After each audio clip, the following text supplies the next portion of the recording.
Hello everyone. Today I'm going to talk about the methodological developments of our hip exoskeleton and how we develop a slightly novel semi-rigid exoskeleton approach. My colleagues, Dr. Antonilis and Malcolm helped me in this work, and Dr. Myers and Pipinus were also involved in this project. The long-term goal is to use hip exoskeletons for improving mobility in patients with peripheral artery disease. PAD is cardiovascular disease produced by blockage of the leg arteries. After a few minutes of walking, these patients typically get pain in their lower legs due to insufficient oxygen supply. PAD affects approximately 10 million people in the US. The pain significantly reduced the mobility of these patients, as demonstrated in maximal walking experiment.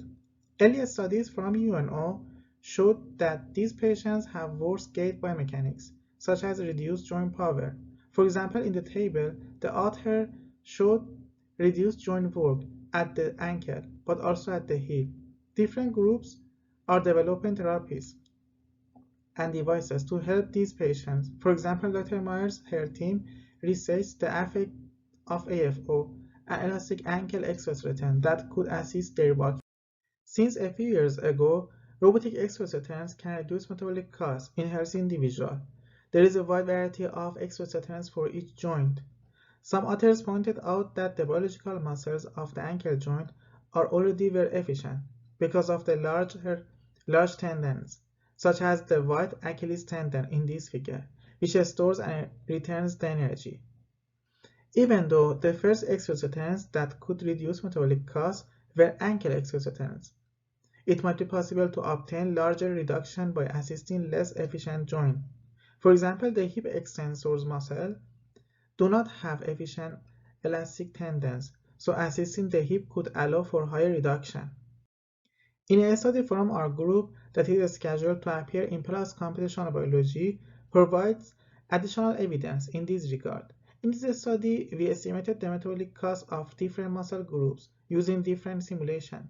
In the most estimations, the result suggests that the metabolic cost of the hip muscles is higher than the ankle and knee. For example, in the joint space estimation, we had metabolic cost of 24 plus 20% for the hip extensor and hip flexor, which was greater than the metabolic cost of the ankle. The simulation from Amberger also predict a higher metabolic cost fraction for the hip compared to the ankle and knee. You might still remember from the introduction that the PAD patients suffer from pain at the ankle. Different experimental and simulation studies showed that exoskeletons can assist muscles that run across joints not covered by the exoskeleton. For example, Dr. Herr's group showed that the ankle exoskeleton could reduce joint power at the hip. Dr. Young, who presented at our seminar series 1 year ago, showed that a hip exoskeleton could reduce joint kinetics at the ankle. Patients with PAD sometimes get ulcers, which is a severe issue, and they have more risk to get those on their lower legs. The fact that it is possible to assist the ankle indirectly by acting at the hip informs us with an exciting opportunity to avoid hurting the most fragile location on the body, while assisting the joint with the highest potential metabolic benefit. Assisting at the hip also positions the device close to the center of mass, so minimizing that added mass penalty. When choosing our design, we could go for a rigid exoskeleton. However, there is growing interest in using exosuits, which include soft textiles, such as this entirely portable hip exosuit that was developed about a year ago. A soft exosuit does not have any revolute joints or rigid support, but it gives the user greater freedom of movement, as you can see in the picture. High compressive forces and friction are needed to avoid that the textile elements slide on the body of the user. For example, the waist belt in this figure on the left needs to be very tight to avoid slipping down during the actuation of the cable. Instead, we use a design without rigid joints, but with rigid segments. The waist belt, which is based on a kite surfing belt, does not require as much as compression force. It anchors to the person via locking moment. For example, When the actuation cable pulls, the belt will try to slip down and rotate because it is rigid. It will get stuck on the trunk of the person, and as a result, it remains stuck in place. It attacks in a similar way as to how a collapsible dining table gets stuck when you don't slide the table's top in an even way. We use a high-level temporal controller, originally developed for our robotic tether. This controller enables applying sinusoidal extension and flexion moment profiles on each leg as a function of stride cycle percentage. The timing of heel strikes and toe offs are based on the vertical direction force using an adjustable detection force threshold. Since it is not possible to predict precisely when an ongoing stride will end, the percentage of stride is estimated based on the most recent heel contact time and a moving average of previous slide. We initially tested the controller using pre-recorded gain reaction force signals while we fixed the braces to a rigid support. As you can see, the actuation cable tries to achieve desired force levels that are measured with the load cells that you can see here and here. We chose the profile for our first walking experiments based on literature review. Different colors represent different hip exoskeletons, including a hip exoskeleton developed by Samsung. Some soft hip exosuit which can only apply extension, and elastic hip exoskeleton from Iran that was designed to assist running, and the Georgia Tech hip exoskeleton. We didn't want to apply forces that would be too high, and the best reduction so far was from the device from Samsung, shows a blue line. So we selected our force profile close to that range. Our initial results were not so good. The following screenshots shows the desired force in yellow and the actual force in blue, and can be seen that force, specifically in the flexion region was not very good. To obtain better results, we use a similar strategy as in our waist optimization study.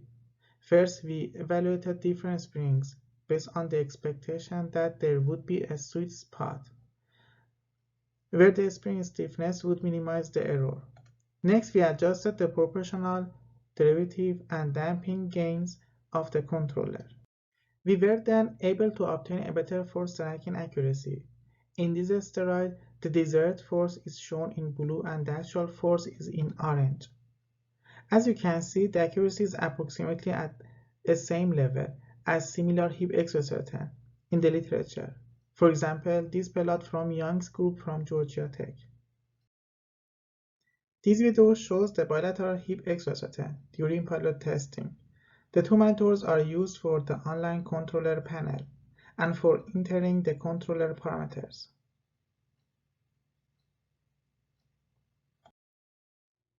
The pneumatic actuation units power the hip extensions, whereas the hip flexion is assisted by passive springs.